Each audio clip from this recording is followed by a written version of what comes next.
썸네일 속 웃음은 진짜가 아니었다. 잘 꾸민 집, 고급 가전, 행복한 가족의 미소. 그들의 브이로그는 늘 화려했고 수십만 구독자가 그들을 칭송했다. 하지만 카메라가 꺼지는 순간 그 미소는 사라졌다. 아이의 웃음은 연출된 것이었다. 엄마는 억지로 웃으라 했고 아빠는 협찬 마감이라며 아이를 다그쳤다. 학교에 지각해도 아이가 울어도 촬영은 멈추지 않았다. 집안에는 협찬 택배 상자가 끊임없이 들어왔다. 화려한 영상 속에서 보여주던 물건들은 며칠 뒤 중고거래 사이트에 올라갔다. 광고주는 리뷰를 기다렸지만 리뷰 대신 사라진 것은 물품이었다. 그러던 어느 날 남편의 휴대폰 화면에 수상한 문자가 떴다. 호텔 로비에서 만나자는 문구. 겉으로는 성실한 가장이었지만 그의 사생활은 이미 무너지고 있었다. 아이의 눈빛은 점점 흐려졌다. 촬영을 거부하면 혼이 났고 억지 웃음을 지어야만 했다. 학교에서도 아이는 조롱을 받았다.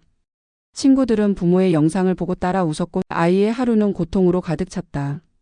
상담실에서 아이는 작은 목소리로 말했다. 카메라가 무섭다고. 엄마가 화를 낸다고. 그 말은 구조 신호였지만 누구도 들어주지 않았다. 그리고 결국 사건은 세상에 드러났다. 협찬사의 의심은 폭로로 이어졌다. 인기 가족 유튜버 협찬 사기 의혹. 뉴스 헤드라인이 쏟아졌다. SNS에는 불매 선언이 이어졌다. 댓글에는 분노가 쏟아졌다. 아이를 돈벌이로 쓰지 마라. 협찬 사기면 퇴출시켜라. 하지만 충격은 거기서 끝나지 않았다. 호텔 CCTV 영상이 공개됐다.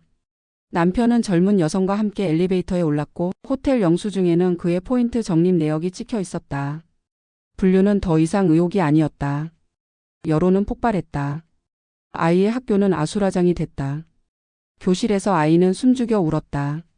친구들은 부모를 비웃었고 선생님은 보호 조치를 논의했다. 그러나 상처는 이미 깊게 새겨졌다. 부모는 각자 맞불 라이브를 켰다. 아내는 남편의 배신을 고발했고 남편은 아내의 협찬 사기를 폭로했다. 그러나 시청자들에게 그들의 싸움은 변명이었다. 모두가 공범이었다.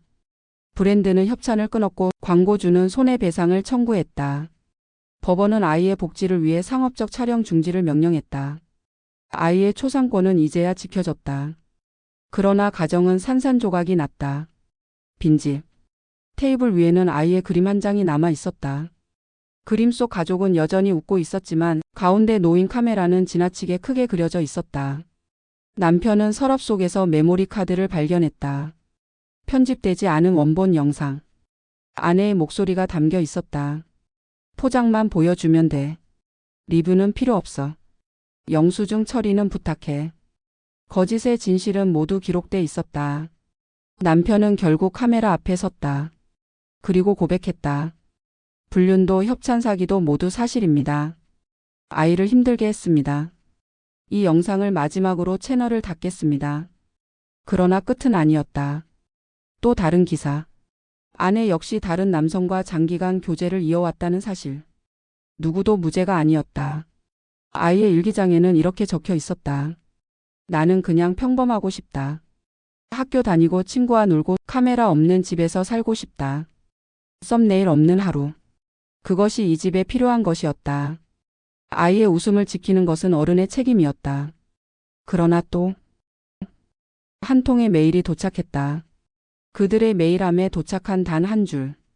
진짜는 따로 있다. 거래 내역, 원본 대화, 그리고 세 번째 사람. 끝은 아직 아니다. 첫 번째 파국 이후 가족 유튜버 채널이 닫혔지만 세상은 다시 술렁였다. 시청자들은 의혹을 제기했다.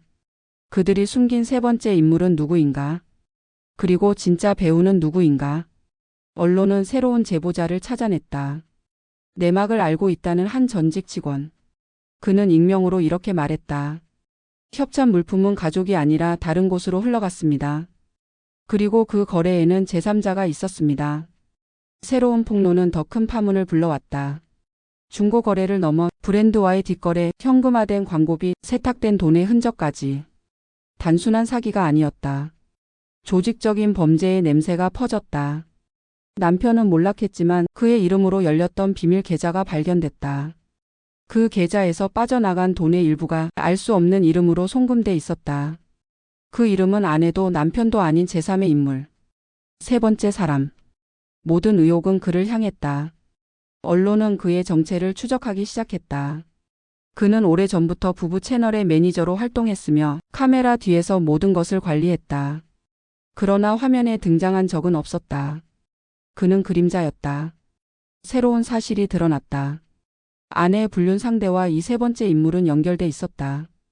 남편의 내연녀 유리와도 보이지 않는 끈으로 이어져 있었다. 모든 갈등은 단순한 사생활이 아니었다. 뒤에서 이를 설계한 사람이 있었다. 아이의 그림 속에는 늘 카메라가 크게 그려져 있었다. 그 카메라를 조종한 것은 부모가 아니었다.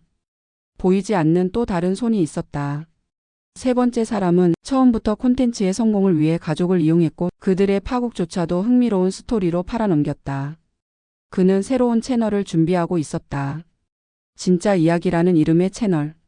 그 속에서 그는 또 다른 가족을 등장시켰다. 시청자들은 충격을 받았다. 몰락한 부부의 스토리를 팔아 또 다른 수익을 만들고 있다는 사실. 모두가 욕했지만 영상의 조회수는 오히려 치솟았다. 그리고 다시 한번 아이가 희생양이 되었다. 이제는 부모뿐 아니라 아이의 얼굴이 인터넷 밈으로 소비되고 있었기 때문이다. 법정은 다시 열렸다. 이번에는 단순한 가정 문제가 아니었다. 아동학대, 협찬사기, 뒷거래, 명예훼손. 그리고 새로운 피고 세 번째 사람. 그는 법정에서 이렇게 말했다. 모두가 원한 건 조회수였습니다. 나는 그저 원하는 걸 줬을 뿐입니다. 하지만 법은 냉정했다. 아이는 결국 보호시설로 옮겨졌다. 부모는 서로를 탓하며 싸웠지만 더 이상 누구도 신뢰받지 못했다. 이야기는 끝났을까? 아니다. 인터넷에는 또 다른 영상이 올라왔다. 아이의 목소리를 흉내낸 합성 영상. 나는 괜찮아. 다시 찍을래. 그것은 가짜였다. 세상은 이제 진짜와 가짜의 경계조차 구분하지 못하게 되었다. 그리고 그 경계 위에서 또 다른 채널이 태어났다. 막장 가족 시즌2. 아이의 이름을 걸고 새로운 이야기가 팔려나갔다. 하지만 그 속의 웃음은 또다시 진짜가 아니었다. 그들의 이야기는 끝난 듯 보였지만 누군가는 여전히 기록하고 있었다.